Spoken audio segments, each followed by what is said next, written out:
পারিবারিক ইচ্ছার ভিতরে যে সকল আবর্জনা রয়েছে সেগুলোকে ব্যাগ সহ রাস্তার পাশে নিয়ে গেলে ভালো হয়।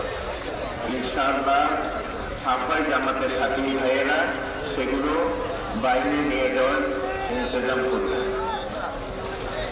ইজতেমা ময়দানের চারপাশে প্রায় ৫৫টি পাহারা জামাত রয়েছে। এ সকল জামাত ইনশাআল্লাহ আগামী বৃহস্পতিবার বা মাগরিব পর্যন্ত ইনশাআল্লাহ নিজ নিজ জায়গায় থাকবে। ময়দানের প্যান্ডেলের ভিতরে সকল প্রকার বেচা কেনা মানা। আপনাদের নিজস্ব সামিয়ানা যেগুলো নিয়ে এসে সেগুলো একটু সাবধানতার সাথে খুলবো, যাতে করে আমাদের ইলেকট্রিক এবং মাইকের তার সঠিকভাবে থাকে। ময়দানের ভিতর মেহরবানি করে বাস ট্রাক না ঢুকাই। বাস ট্রাক অবশ্যই নির্ধারিত পার্কিং এর জায়গায় রাখবো। পাহারা জামাতগুলো ইজতেমাই সামানাত পাহারাদারি করুন।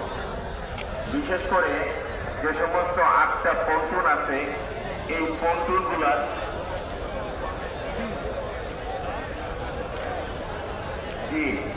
আমরা একটু কষ্ট করে পায়দল যেখানে বাস রাখা আছে ওইখানে গিয়ে আমরা ওখানে বাসে উঠব। বাসগুলোকে ময়দানে আনবো না, একটু কষ্ট হবে।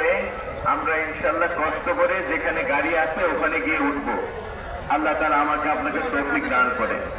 পাহাড়ার জামাতগুলো ইজতেমাই সামানাত পাহারাদারি করব।